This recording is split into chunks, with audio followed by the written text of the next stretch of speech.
はようございます。2024年9月の3連休です。金曜日の仕事が終わってから夜行バスに乗って、もうすっかりおなじみの上高地にやってきました。天気予報が直前コロコロ変わった影響を受けて、何度も計画を練り直すことになったんですが、結局槍ヶ岳方面を目指すことに決めました。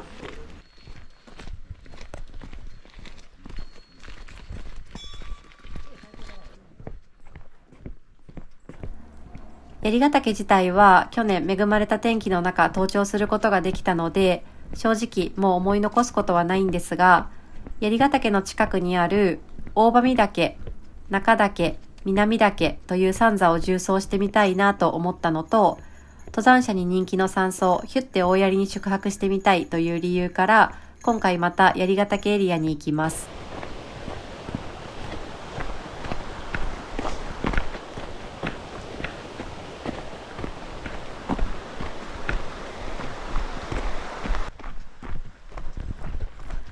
登山計画としては、初日の今日、槍沢ルートを歩いて、ヒュッテ大槍まで登って、そのまま宿泊します。2日目は槍ヶ岳山荘を予約しているので、槍ヶ岳山荘に大きなザックをデポして、大喰岳、中岳、南岳をピストンする予定です。3日目は初日と同じ槍沢ルートを歩いて、槍ヶ岳山荘から上高地まで一気に下山します。というわけで一番晴れてほしいのは2日目です。2日目が晴れてくれたら、あとは雨でもガスでも耐えますというのが正直な気持ちです。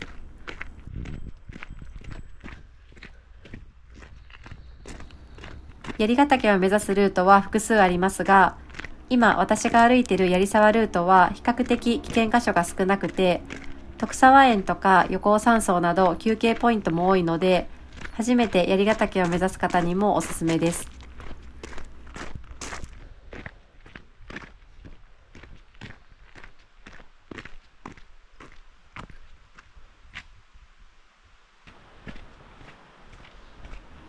上高地からヒュッテ大槍のコースタイムは8時間半ですが、私はヒュッテ大槍でどうしても食べたいものがあって、ランチタイムが終わるまでに到着しないといけないので、休憩なしでせかせか歩いてます。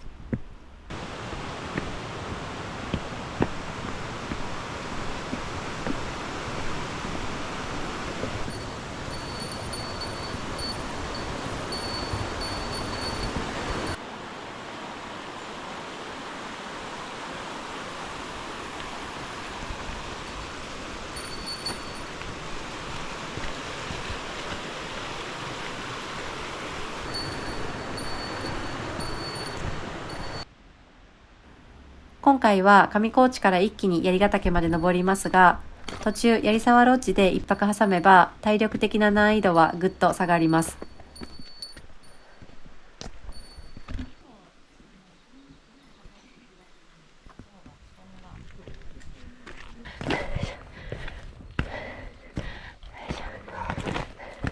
暑いですね。夏だ。どこまでですか？今日は槍ヶ岳までです。ああ、そうですね。どこですか？今日は行けたら北穂まで行こうかな。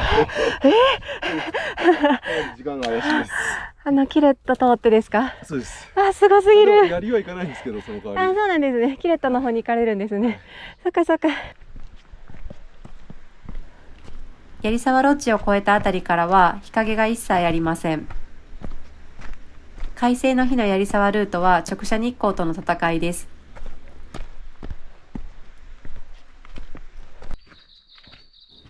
もうこの太陽を明日にとっておいてほしいくらい晴れていて、秋が近づいているとは思えないくらいめちゃくちゃ暑いです。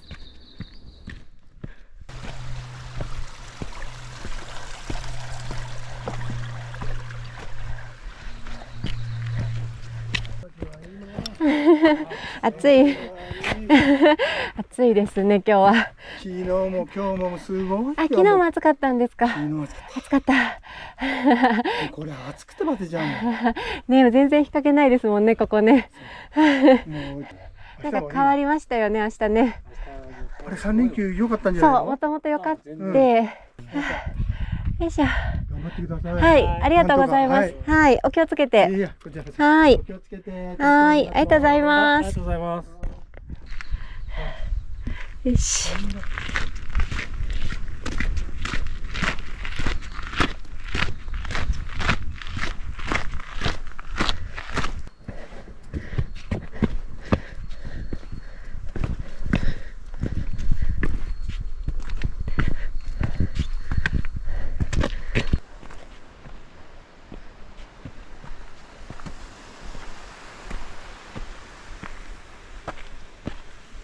タイムから5時40分の中最終バスバスがあるんですか5時まではそうですかね。それは間に合うと思いますよ。思いますね。よし、最後横から平坦だし、ありがとう。はいベリバッチ。大丈夫だ。すごいペースだ。いやいや、頑張ります。あるところからすごいんだもんね。あそこね、最後ね、シットンです。行ってきます。上にも槍にも今日登るんだよ。登ります。私もやりました。まさに。やりました。お疲れ様です。お気をつけて。ありがとうございます。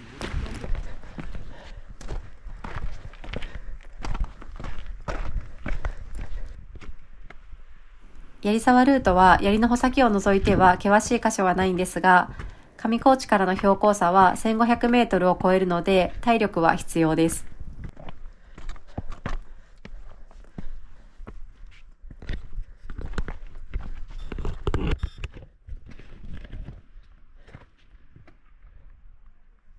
ついに槍ヶ岳が見えました。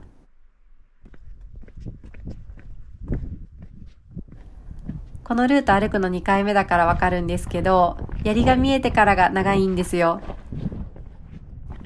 槍沢ロッジを過ぎてからはずっと登りだし、ここまでの疲れもあるしで簡単にはたどり着けません。分岐にやってきました。最短ルートで槍ヶ岳を目指す方や、槍ヶ岳の山頂直下にある槍ヶ岳山荘に宿泊する方はこのまままっすぐ進みます。私は右に曲がってヒュッテ大槍に向かいます。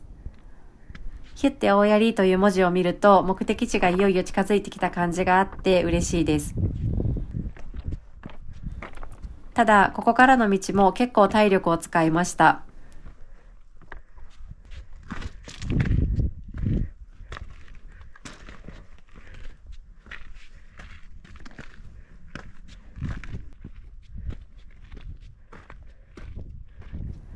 最後の一踏ん張りという感じで、さらにぐぐっと標高が上がります。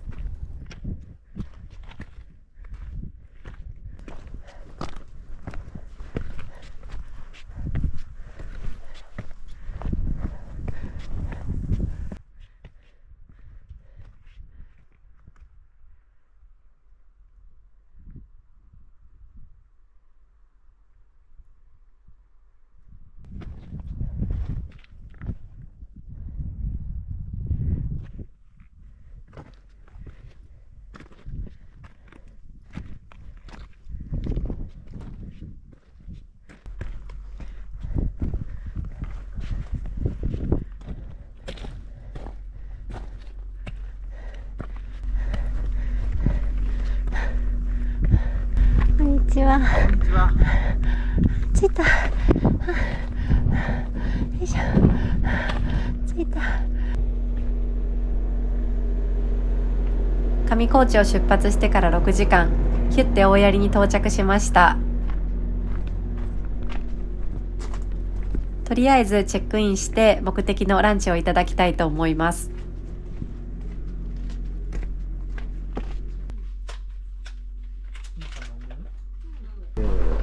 奥ですか？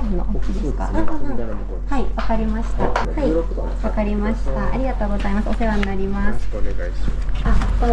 つけ麺後で食べたいんですけど、あれって個数限定だったりします？大丈夫ですよ。まだ。先にも置いてきても大丈夫。わかりました。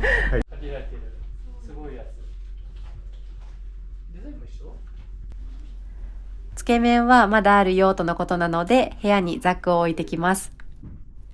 ヒュッテ大槍の今回のお部屋はこんな感じです。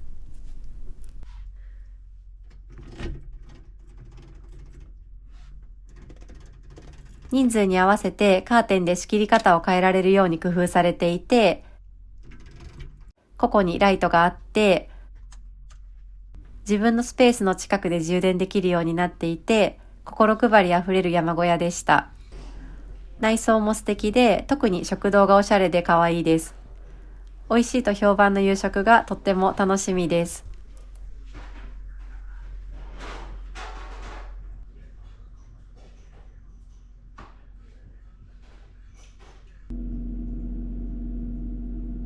洗面所はこんな感じでお水もいただけます。さて、お待ちかねのランチタイムです。急いで登ってきた理由は、これ、つけ麺です。ランチタイムが11時から14時なので、どうしても14時までに到着する必要がありました。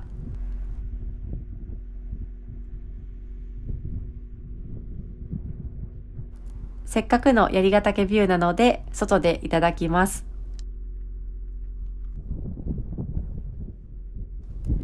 まず今にも吹き飛びそうな海苔を救出します。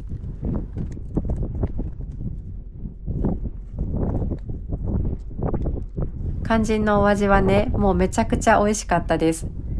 山の中で食べる割にはとかじゃないです。しかもこの最高のロケーション。間違いなく2024年の登山ハイライトの一つです。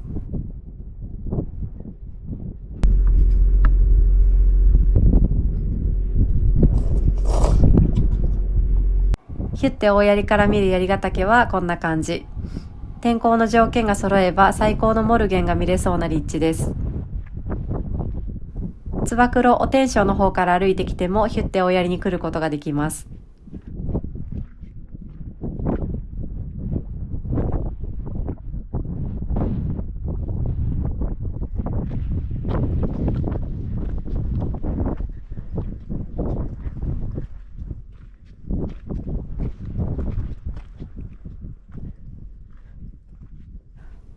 表銀座コース、東釜尾根はいつか絶対歩いてみたいルートの一つです。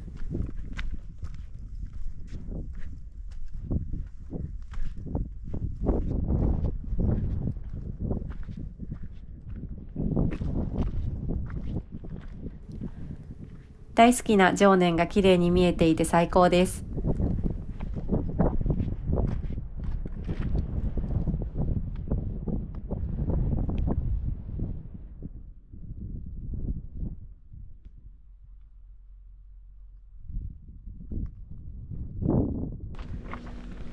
つけ麺をおかわりしたい気持ちをぐっとこらえて、晩ご飯入らなくなると困るので、これから槍ヶ岳に登ってきます。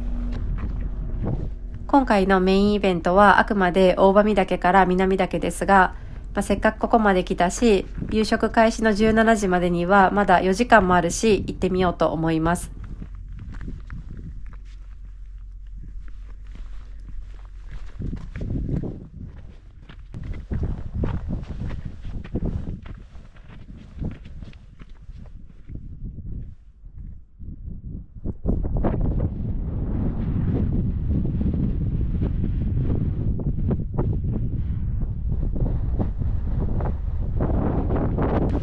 ヒュッテ大槍から槍ヶ岳山荘までのコースタイムは50分。槍ヶ岳山荘から槍ヶ岳山頂までのピストンは45分くらいなので、夕食までには帰ってこれるはずです。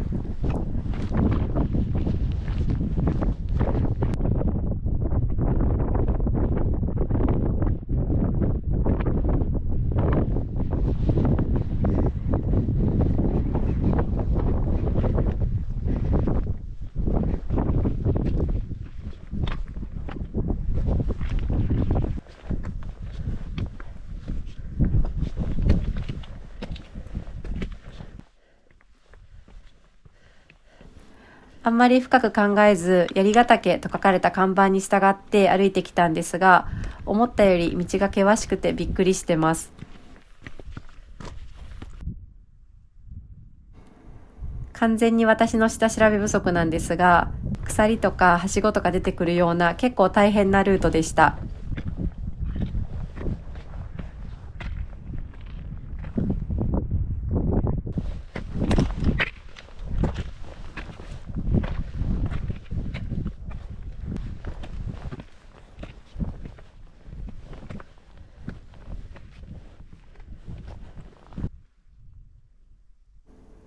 もう槍の穂先に差し掛かったのかと思うような箇所もありました。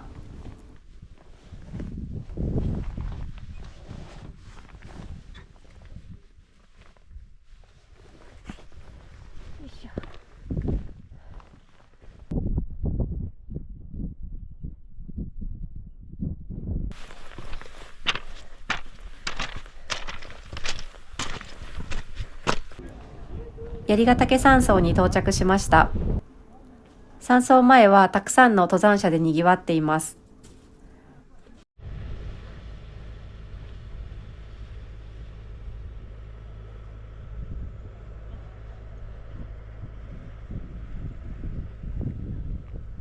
ではこれから槍ヶ岳に登ってきます。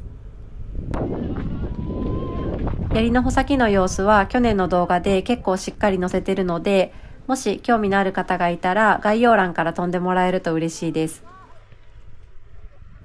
初めて槍に登った時の様子をほぼノーカットで残してます。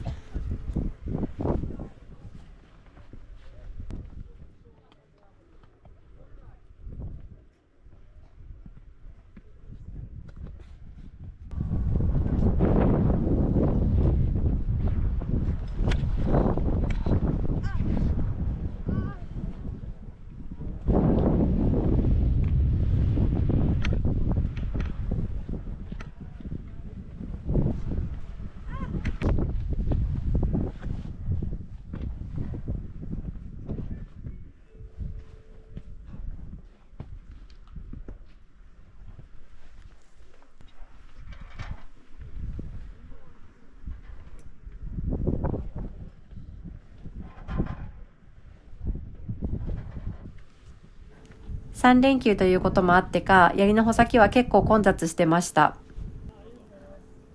途中腰を下ろして休憩したり、前後の登山者の方と雑談したりしながらはしご待ちをしました。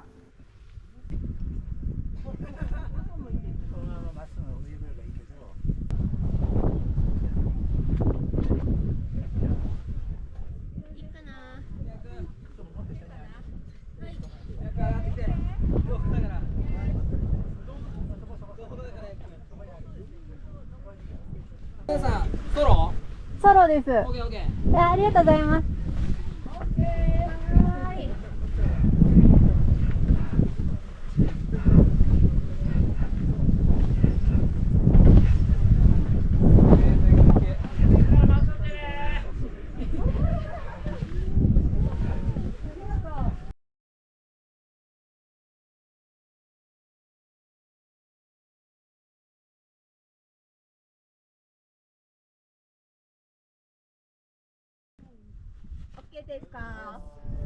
つば九郎や常念の方面はまだ綺麗に見えてます。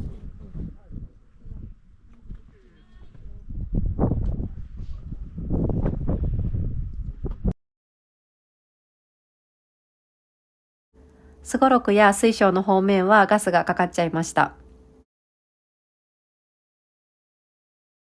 同じ日に登山してた方のヤマップを後から見たら、つけ麺食べてた時間はバッチリ晴れてたみたいですが、これに関しては一点の後悔もないです。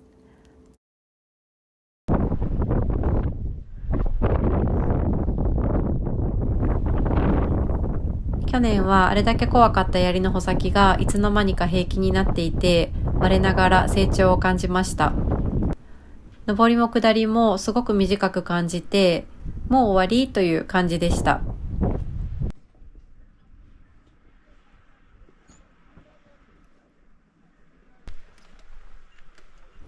今年の夏、怖い怖いと言い続けた前穂も次行けばもっと楽しめる気がしてます。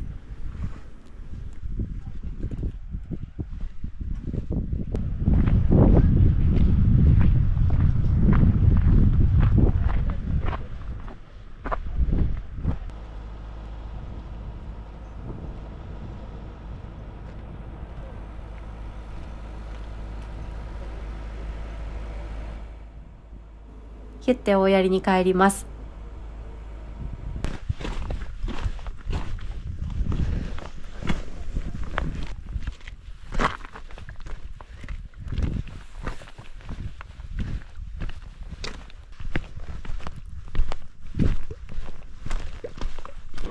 洋風の夕食は期待通り本当に美味しかったです。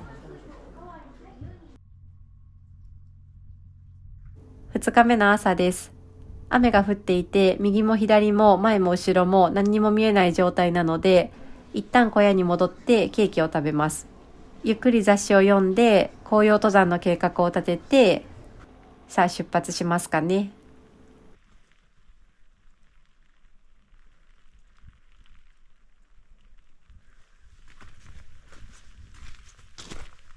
今日は摂政ヒュッテ経由で槍ヶ岳山荘を目指します。雨の中はしごを登るのは怖いので、昨日のルートは避けます。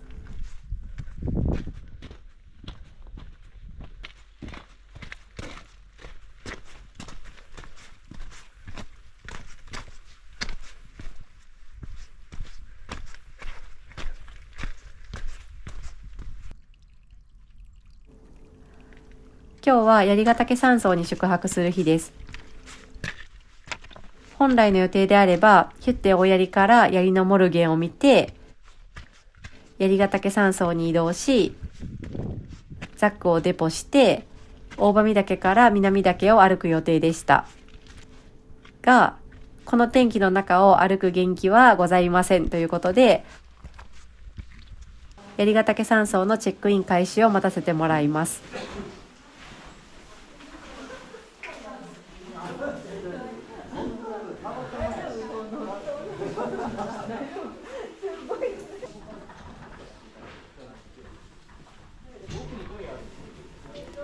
手ぬぐいをゲットしました。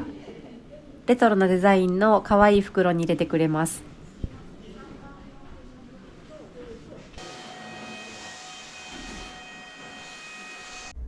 1年前に宿泊した時とたまたま同じお部屋でした。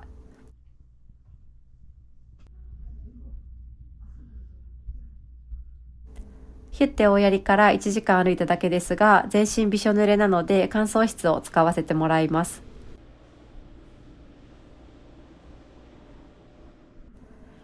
談話室で暖を取りながら、またもや雑誌タイムです。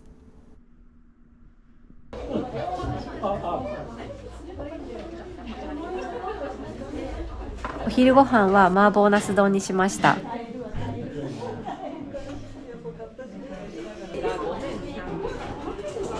2時15分からはスイーツタイムです。槍モンブランをなんとかゲットできました。槍ヶ岳山荘のスイーツ大好きです。そしてお楽しみの夕食です。まあこんな日もありますよということでおやすみなさい。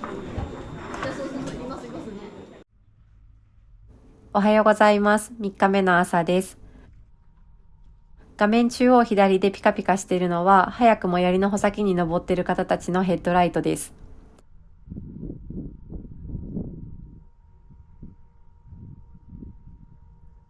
まだ真っ暗な中ヘッデンつけて山荘を出発して槍ヶ岳とは反対方向にある大喰岳を目指して歩いてます。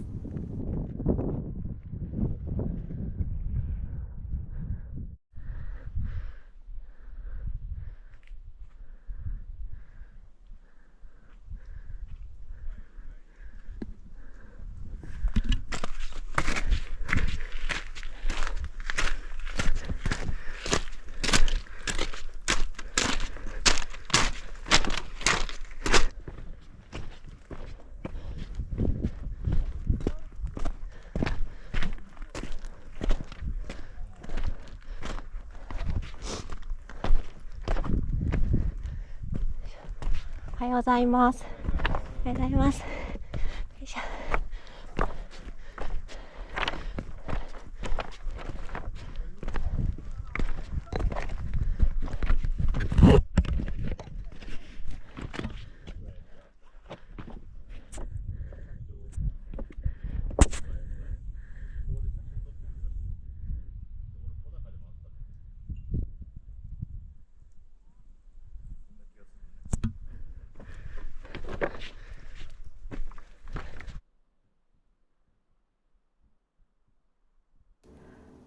去年の8月、鹿島槍で出会って、その後9月に穂高岳山荘でも居合わせた方たちと、なんとまたもや偶然の再会を果たしました。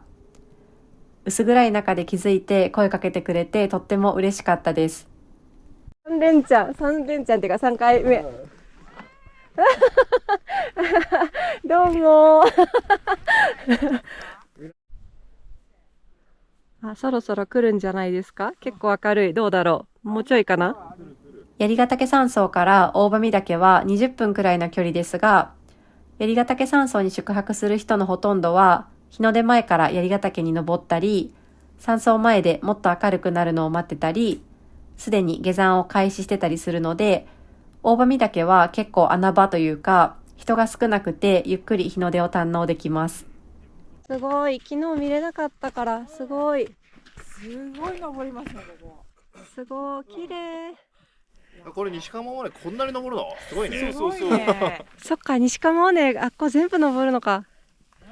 すごいですね。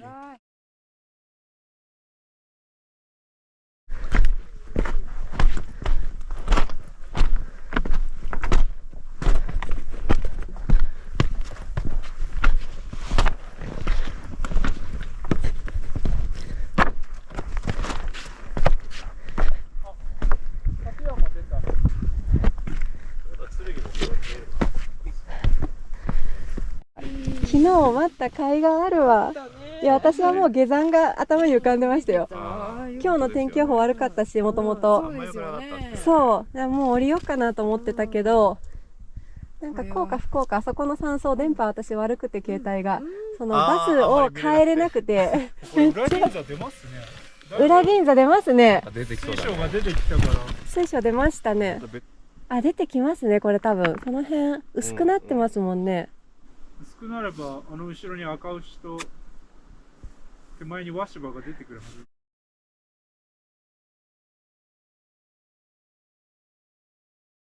全然進めないよ。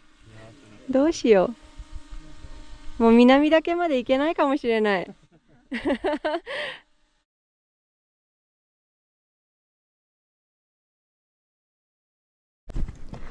4回目の再会もきっと北アルプスのどこかでと願いつつ、私は一人中岳を目指します。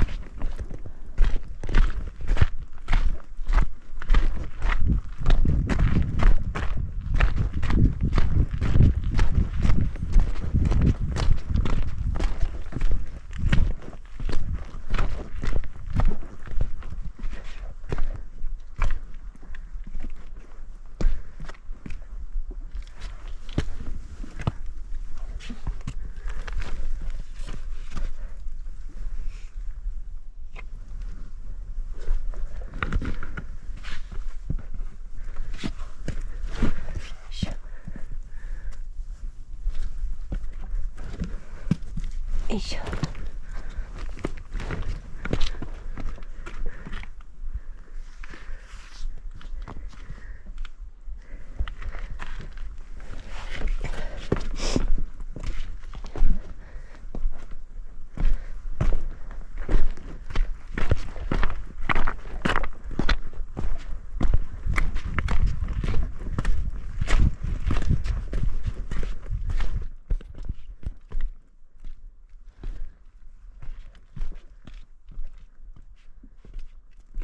それにしても眺望が良すぎます。登山やっててよかったなと思えるご褒美みたいな朝です。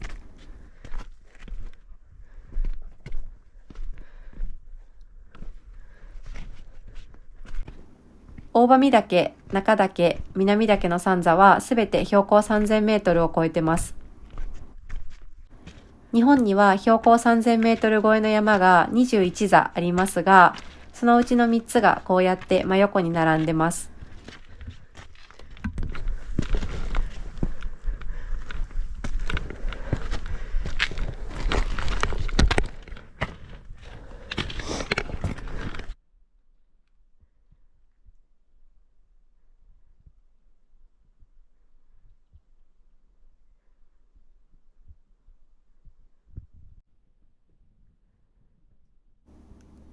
2段のはしごを登り切ったら中岳登頂です。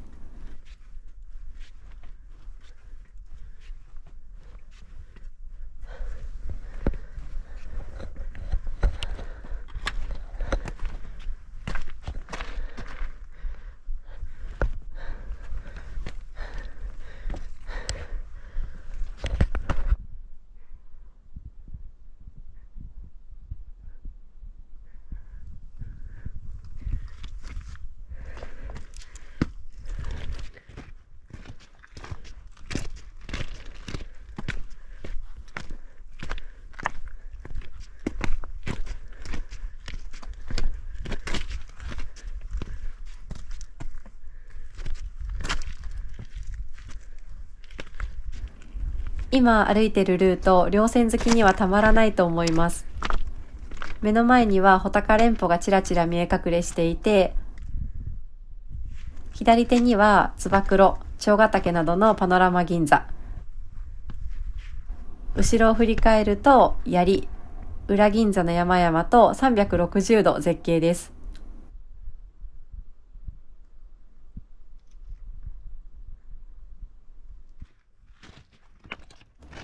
ルートのほとんどが顔料体ですが、難易度はそれほど高くありません。南岳の先は大キレットなので、そこまで行くとちょっととんでもないんですが、槍ヶ岳山荘から南岳までなら幅広い方におすすめできます。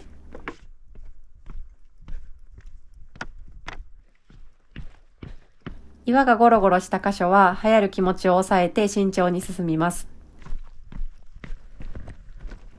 なぜ焦っているのかというと、大喰岳でのご来光が良すぎて、再開が嬉しすぎて、当初の予定より30分以上長居したからです。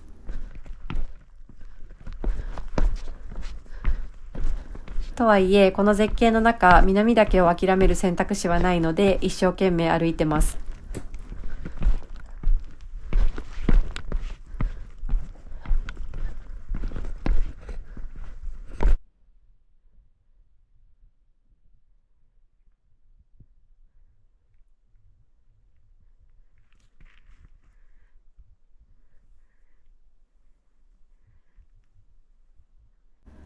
今朝は早くも槍にガスがかかりそうです。裏銀座の方面はむしろガスが抜けて山頂がポコポコ出てきました。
目の前に南岳の山頂が見えてきました。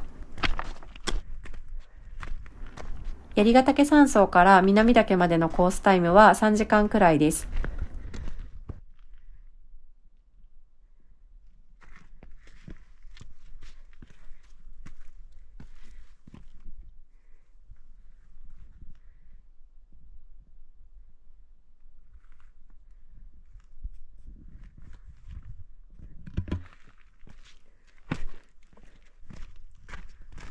最後に南岳小屋に立ち寄ります。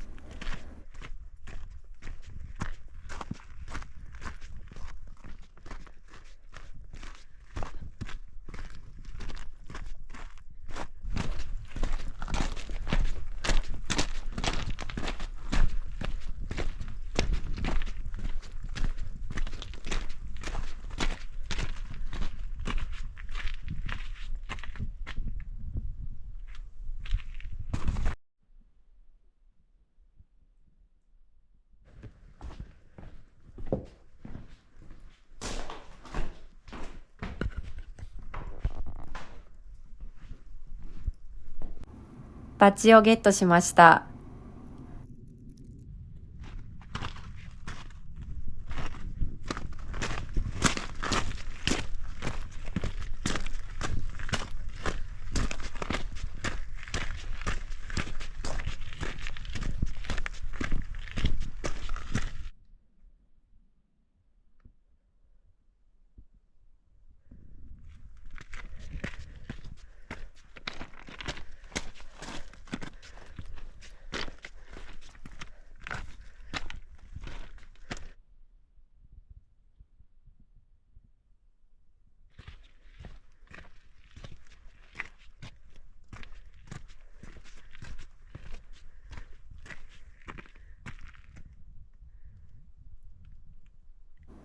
昨日晴れてたらこの稜線を往復しようと思ってたのを、我ながら本当にいいプランだったなと思います。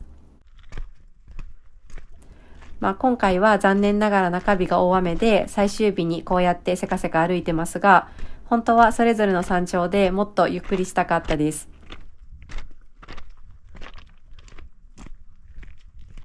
歩いてきたルートを分岐まで戻って天狗原の方面に降りていきます。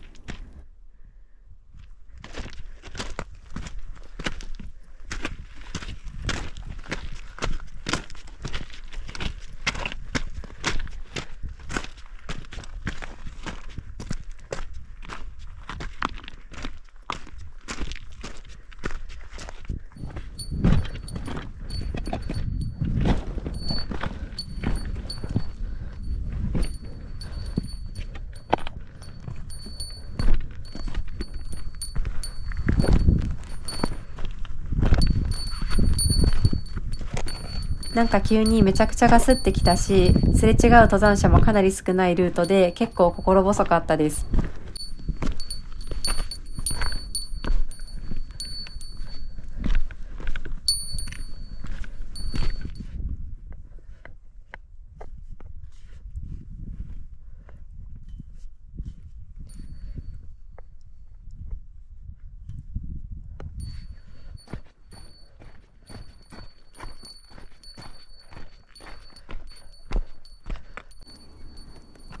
マーキングはしっかりされているので、道迷いの心配はゼロでした。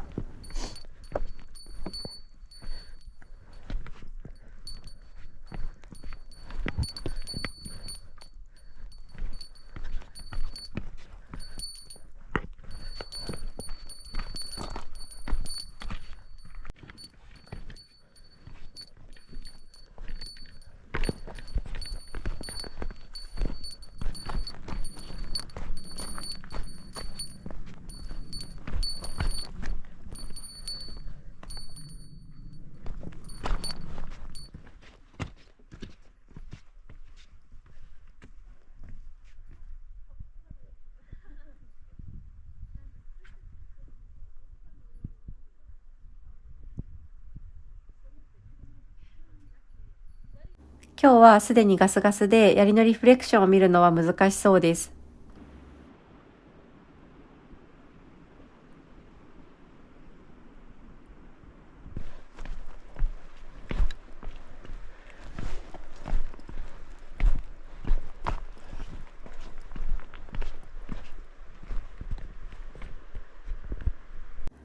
最後の最後に槍さんが出てきてくれました。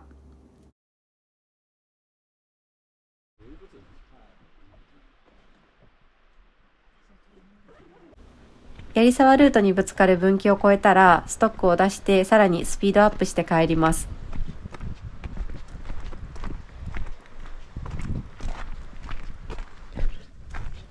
今朝は稜線にたっぷり時間を割いたので、槍沢ロッジはスルー、横尾山荘もスルー、徳沢園もスルーで帰ります。南岳小屋から休憩ゼロで歩いてますが、素晴らしい景色を見たので足取りはずっと軽いし、大満足で東京に帰ります。